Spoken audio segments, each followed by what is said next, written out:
Here's the thing. You're not stuck. You're scared. And that's okay. You keep calling it stuck because it sounds cleaner, nicer, less overwhelming. But deep down, you are terrified. And I get it. You're terrified of starting over again. You're terrified of disappointing people. You're afraid of failure. It's absolutely terrifying to step forward into the unknown without having some type of a map or a strategy that plays out what is to come. Sometimes we just don't know. And you know what? I know that feeling like it's my own reflection because I have lived it time and time again. So I'm going to tell you the truth. You're not stuck. Not at all. You're scared. And feeling scared is completely normal. It means you're human. It means you are actually quite responsible. It means you're a pretty good person. And I know that that fear is loud and obnoxious in your brain. And I know it can be crippling. But you know what? Don't give it that power. Because starting right now, after you listen to this video, you're going to realize that you are the boss, not fear.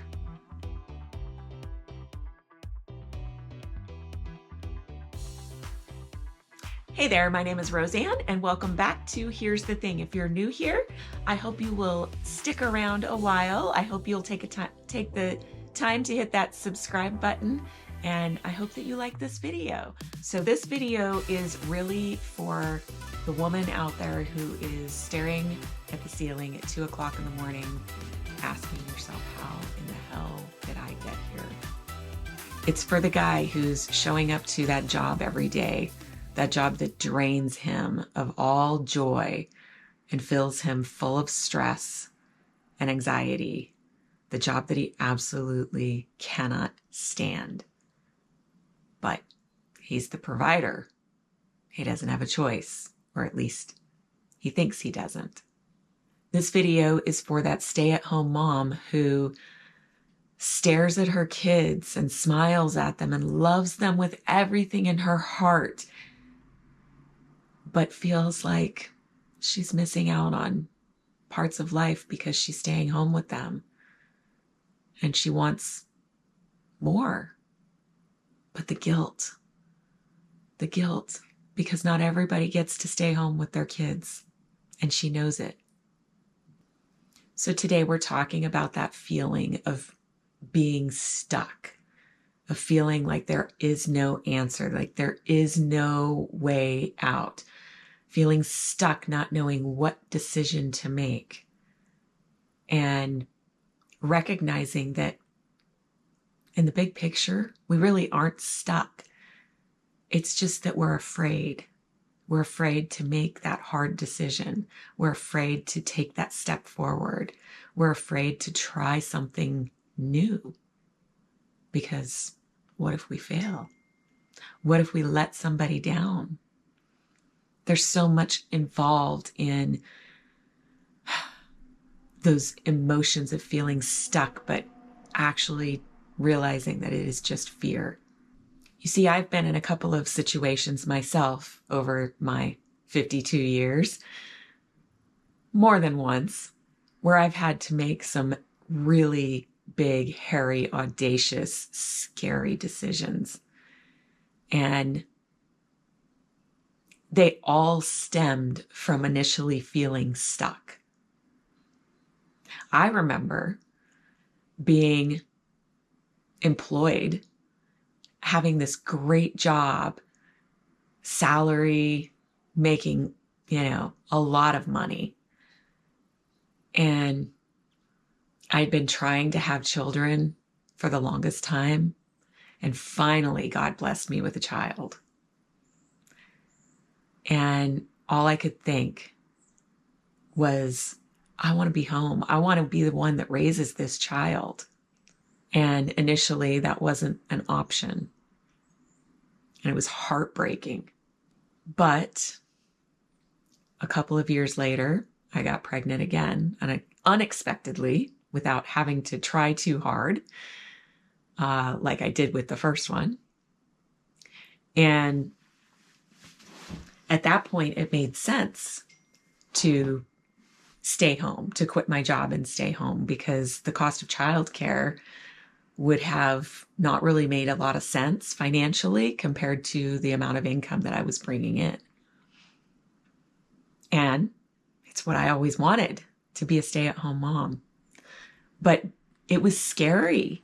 Like, there was a lot of fear behind stepping out of the corporate world and giving up that sense of, I don't know, that strong sense of independence, the ability to support myself.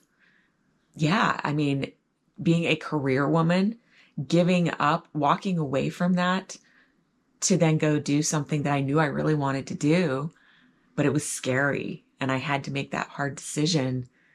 And it was not easy at first when I became a stay-at-home mom.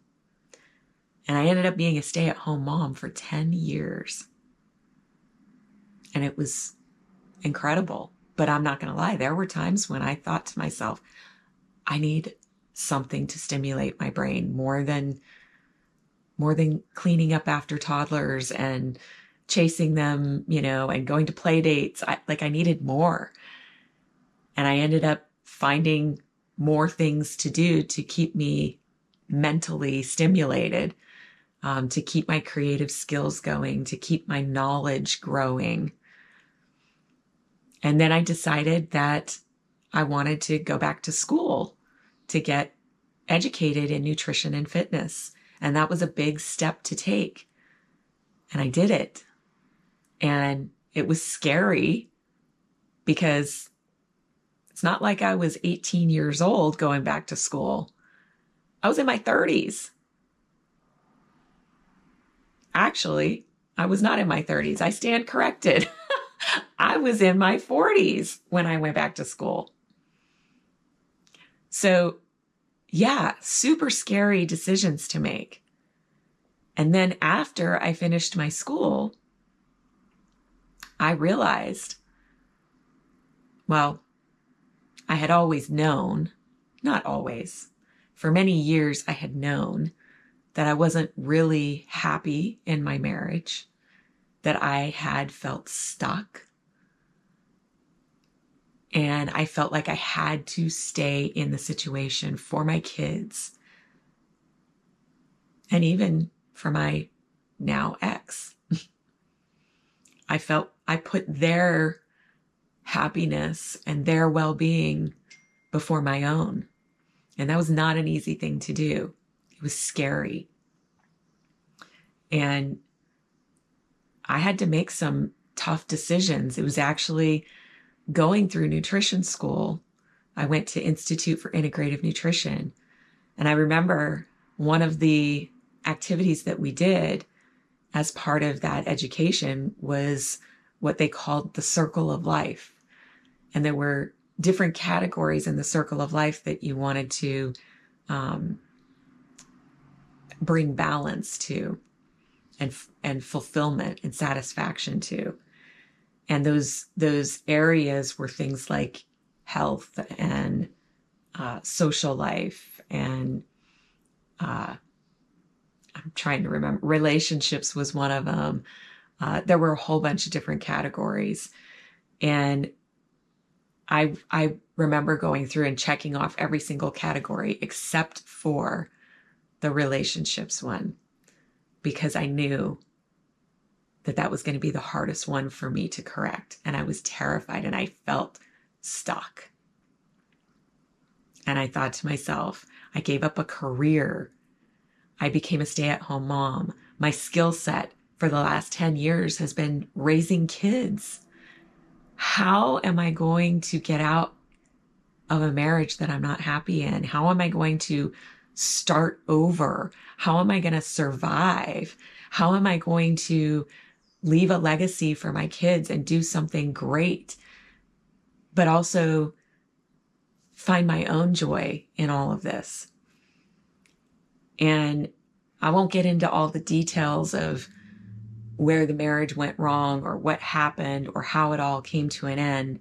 But I will say that once it did come to an end and I was out on my own, I had a friend tell me, a good friend of mine, she had known me throughout the marriage and she saw me afterwards. And I remember her telling me, you are like a bull that's been let out of its pen. Because throughout the entire time I was married, I didn't feel like I could be who I am as a woman. I didn't feel like I was being true to myself. It was like I had a mask on the entire time, being somebody that I wasn't, that I was somebody that I was expected to be, or so I thought I had to be. And what was really important about that transition of coming out of that marriage and finding myself is that my children saw that I found myself, and they discovered somebody in their mom that they had never met before. And they realized where they came from. They realized how much they are actually like their mom in a lot of ways. And it just was, it was not easy. It was hard. It was really hard to go through divorce and to see my kids hurting and to know that I hurt my ex, because that was never what I intended or what I wanted. But I knew that something had to change. I also was self-employed for 7 years. And I struggled with being self-employed. I actually loved it. I loved it. But I was running my company as an army of one, where I was the product as the nutrition and fitness coach. And I wore all the hats. I was the marketing manager and the social media manager and the product developer and the CEO and the CFO. And, I did all of it. The IT person, I did all of it. And I started to kind of burn out after about 7 years and thought to myself, if I keep going at this pace, I'm going to lose myself. I'm going to lose myself. I'm going to lose my health. I'm not going to be good to anybody. The stress, the chronic stress was just more than I could handle. And so I made a very difficult and scary decision to pivot away from being self-employed. I found a great salary job with benefits. And I went to work full-time again out in the corporate world. And about 9 months in, I realized this isn't for me. I feel stuck. I really enjoyed life being self-employed. I feel stuck. What do I do? How do I go back to being self-employed? How do I go back to controlling the amount of money I can make? When you work for somebody else, they control how much money you can make. But when you work for yourself, the sky's the limit. And it's hard, though, to make that transition from that secure, steady income and benefits. And so there I was again at a fork in the road, having to take a leap of faith and trust that I've got it, that I can handle it. But I'm telling you, I felt stuck. I felt so stuck for months at this job. Not happy, stuck. And it wasn't that I was stuck. It was that I was afraid to move on. It was that I was afraid that if I left that job and went back to being self-employed, even if it's not in nutrition and fitness, If I went back to being self-employed in some capacity, I was worried that what would people think? Would I let my kids down? Would I let myself down? Would it be an irresponsible decision to make? Would I let my boyfriend down? Would I fail? Would I end up homeless? What if I couldn't be successful self-employed because I'm older now? So I get it. I get it. And I just wanted to share those stories with you because I know that there's somebody out there. I know that maybe you are the person who can relate with them. And it's hard to move forward when you feel afraid. It really is about taking a leap of faith. And please don't misunderstand. This video is not me saying if you are having problems in your marriage that you should leave your marriage. That is not what I am saying, because your journey is completely different from mine. But there is a way to decide if fear is what is controlling your decision or if logic is what's controlling your decision. And I actually made a video recently about not making permanent decisions based on temporary emotion. So if this isn't a relationship issue for you, maybe go watch that video first. But yeah, I want to talk in this video though about there's 5 ways that I know of that work for me that help me to move forward when fear is quite literally lying to me about my situation. And I'm going to share those with you right now. Okay, so the first way to move forward when you feel like fear is lying to you is to play out the fear. And here's what I mean. It's called the then what exercise. So whatever it is that you're afraid of, or, well, you feel stuck, okay? But you're not stuck.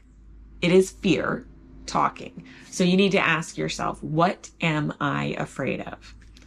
So if, for example, you are afraid of leaving your job, if you're afraid that you will fail, you ask yourself, okay, say you do fail. Then what? Well, what's your answer to that? Well, then what? If I fail by leaving my job, then I will find another source of income. Great. Then what? Well, I'll keep working at that job and see how I like it. Then what? Well, maybe I won't like that job. Maybe I won't be able to make it work with my, schedule with my kids, or maybe it's not great hours. Okay, well, then what? Well, then I'll update my resume. I'll make the best of it. I'll update my resume. I'll start shopping it around, and maybe a better opportunity will come along. Okay, then what? Then if it does, then I will jump at that opportunity. And then what? Then that will solve my problem. But I'm a little scared because what if I get laid off from that job? Okay, well, what if you do? Then what? Then I'll be out of work and I will have no income. And then what? I'll end up not being able to pay my bills. And then what? I could end up homeless. I could have my car repossessed. And then what? I'd have to move in with family or ride public transportation. I'd be completely humiliated. And then what? I'd eventually get another job. Right. And then what? And I would be okay. So you see, when you go through the and then what exercise, no matter what the fear is, when you go through that exercise, very rarely does the end result, the and then what result, very rarely does that end in our demise. And even if it takes us down to rock bottom, odds are that journey, we are learning so much from that journey, and it's making us stronger. We're building character. We're building strength. We are picking up skills along the way. We are picking up the opportunity along the way, if we have the right mindset, to minister to others. Because guess what? If you're going through it, if I've gone through it, there are other people in this big, giant world who are also going through it, who maybe need you to come alongside them and say, hey, I've been there too, and here's how I overcame it. So every hard thing that we face, ultimately, we end up overcoming. Every hard season, every storm of life that we go through, ultimately, we overcome. Just like the seasons change, just like the storms roll through and sun shines again, that too happens in our life. Ultimately, it will all work out. Ultimately, it will all be okay. Will it be easy every step of the way? Probably not. Are you going to have to work your ass off? Most likely. But you've got it in you to do it. All right, number 2 for kicking your fear to the curb is to pray. And I don't mean like in a cutesy way. I mean like get down on your knees, big ugly tears, pour your heart out to God, journal, write out your prayers, go to a place that you feel super close to God. Maybe it's hiking out in the woods somewhere where you're totally alone. Just pour your heart out to God in prayer and ask God, is this your will for me? Is this what you want for my life? Or am I just afraid? Is this decision that I have to make, is it aligned with your word? Is it aligned with the person that you want me to become? Because I got news for you. I haven't fully arrived to being the person that God wants me to be, and neither have you. We all have work to do. That's why we're still here. So ask God if what you are about to decide on, if what you are about to move forward on, whatever you're feeling stuck in, ask Him, is this your will? Is this where I'm supposed to be? If this is not what I'm supposed to be doing, if you have something better in mind for me, open that door and slam this one shut so that it's completely obvious to me. Now, He may not actually make it that obvious to you. And here's why. Faith. Because at some point, we have to learn faith. We have to learn to trust that God's got us. And deep down inside, you know what the right answer is. You know what you need to do. You know where your heart and soul is leading you. You know what the Holy Spirit is whispering to you.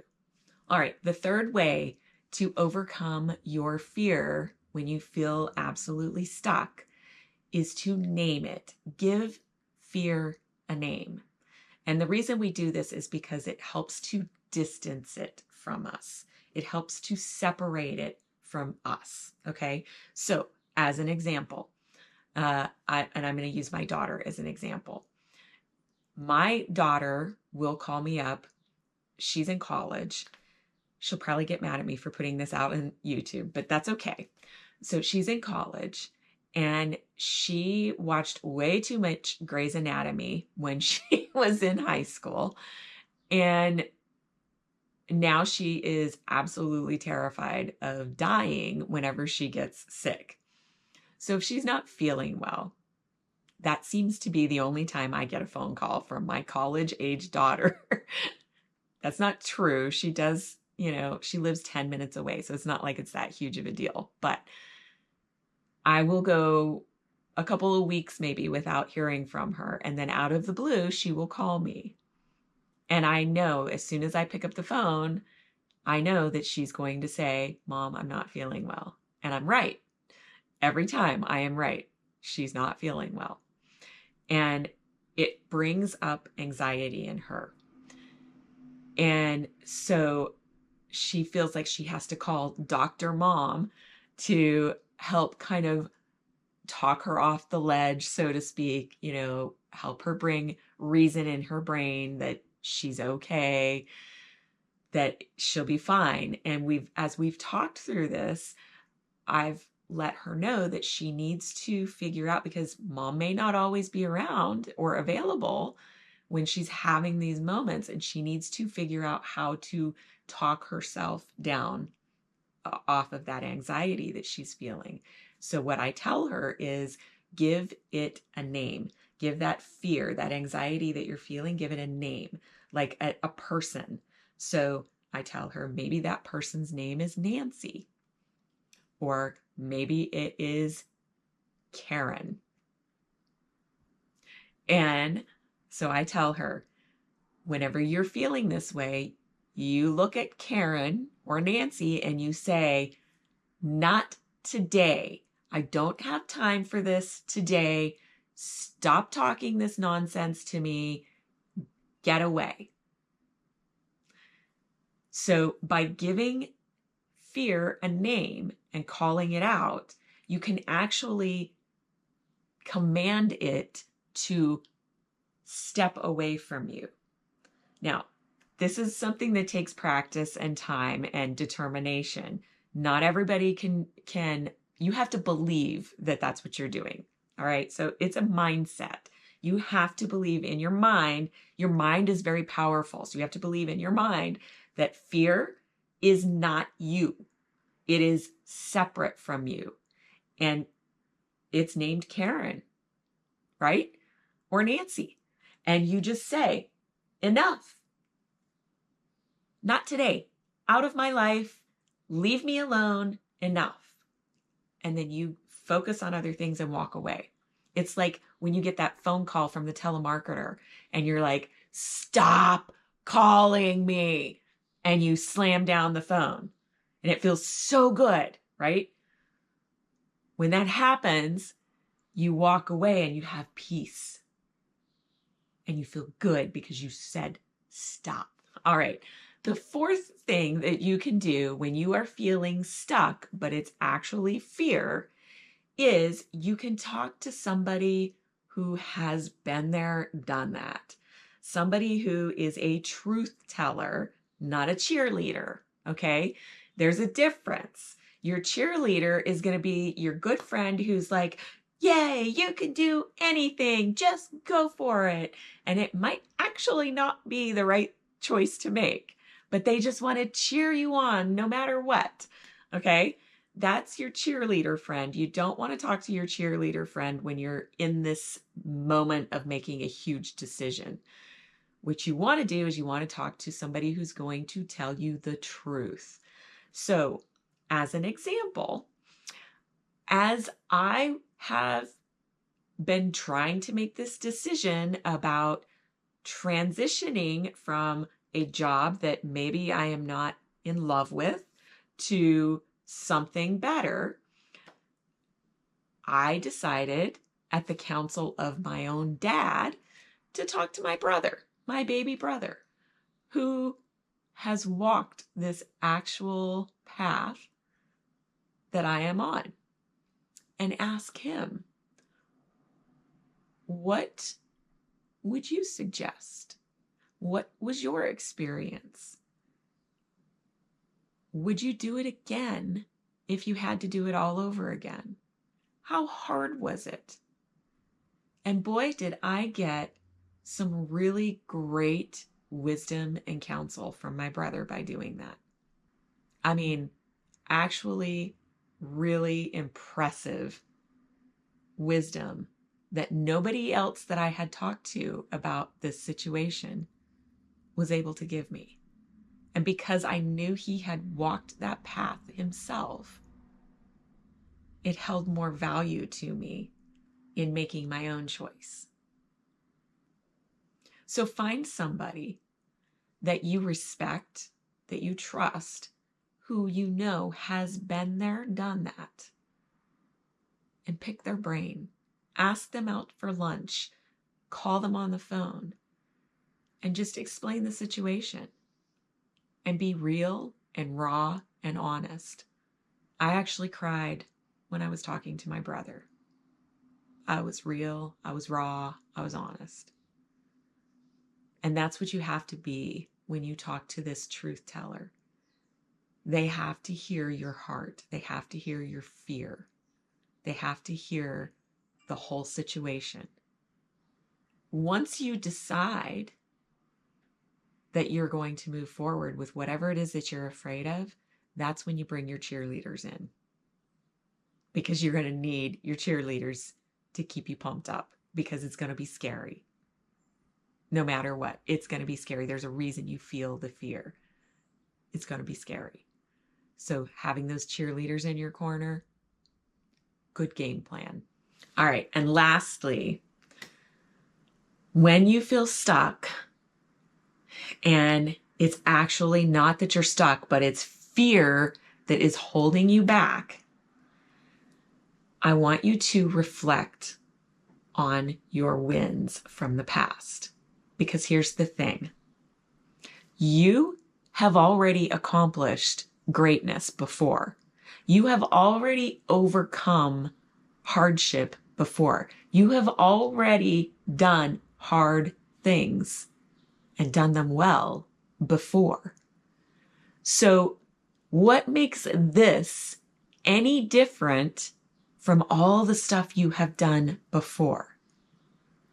Absolutely nothing. I want you to take some time to think about get your journal out and write down, make a list of every hard thing you have ever faced. And how did you handle it? How did you overcome it? How strong were you after? How much did your confidence grow when it was all said and done? How much did your character and strength grow when it was all said and done? What have you done with that hard thing to help others who are going through a similar hard thing? How have you been God's hands and feet in this world when something hard has presented itself to you and you've overcome it, not in your own strength, but with God's strength? And what makes you think that this will be any different from those times that you've accomplished greatness? If I had to guess, I would say you've made it through hard times. You've made it through moves and babies and breakups and illnesses and loss and financial hardship. And maybe you're still going through a lot of that, but you're still here. You haven't quit yet. And I hope you don't. You have a resume full of resilience. Fear just wants you to forget. But I want to remind you of who the hell you are. And I want to remind you that you've got this. You're not stuck. You're just scared. And fear has been loud in your head for far too long. But today, you get to decide. You get to say no to fear. You get to tell Nancy or Karen, or whatever name you give your fear, to go pound sand. And you can wait for the perfect moment to make your move, or you can start today and start building momentum. I know it's scary. I also know it's worth it. and the life you're craving, it's not behind a locked door. It's on the other side of your fear. Push through it. All right, if this video landed in your gut like truth, don't keep it hidden. Share it with somebody that you know that you think it would help. And hit that like button. And if you haven't already, please subscribe so you don't miss any future videos from Here's the Thing. Thanks for watching today, and I look forward to engaging with you in the comments, and I look forward to sharing my next video with you sometime soon.